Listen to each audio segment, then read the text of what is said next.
আসসালামু আলাইকুম ভিউয়ার্স, আশা করি সকলে ভালো আছেন। আজকের ভিডিওতে খুব সহজ নিয়মে চেনটি কিভাবে লাগাতে হয় সেটি করে দেখাবো। তো তার জন্য কিন্তু প্রথমে এখানে আমি দুই পার্টের একটি কাপড় নিয়েছি, মানে আলাদা আলাদা কিন্তু দুটি পার্টের কাপড় নিয়েছি। তো কাপড়টিকে কিন্তু এখানে প্রথমে আমি এরকম একটি মেজারমেন্ট দিয়ে 2 ইঞ্চি পরিমাণ নিচের দিকে কিন্তু দাগ দিয়ে নিচ্ছি। আপনারা আপনাদের মেজারমেন্ট অনুযায়ী কিন্তু এইখানে চিহ্ন দিয়ে নেবেন।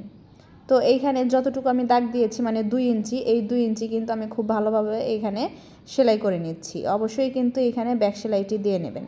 আর সেলাইটি করার সময় ডান সাইডে কিন্তু আপনারা 2 থেকে বা হাফ ইঞ্চি বা 1 ইঞ্চি কিন্তু কাপড় একটু বাড়তি রেখে তারপরে কিন্তু সেলাইটি করবেন। এবার আমি কাপড়টিকে খুব ভালোভাবে মেলে নিচ্ছি।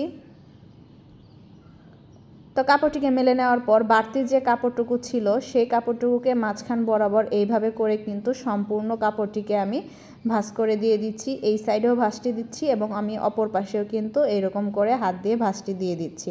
আপনারা চাইলে এখানে একটু আয়রন করে নিতে পারেন, সেই ক্ষেত্রে কিন্তু কাপড়টি খুব ভালোভাবে সেট হবে। এবার কাপড়টিকে কিন্তু আমি সোজা করে নিচ্ছি। তারপর এরকম একটি চেন নিয়ে নিয়েছি। এবার চেনটিকে ভিতরে বসিয়ে কাপড়টিকে ওপরে রেখে এইভাবে করে কিন্তু আমি সেলাইটি আগে করে নেব। তো এইখানে আমি এক সাইড দিয়ে খুব ভালোভাবে সেলাইটি করে নিচ্ছি।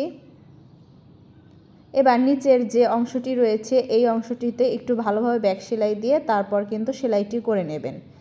এবার আমি কাপড়টি ঘুরিয়ে যে বাড়তি অংশের কাপড়টুকু ছিল সেটিকে চেনের ওপর দিয়ে সাইড দিয়ে কিন্তু এখানে খুব ভালোভাবে সেলাইটি করে নিচ্ছি।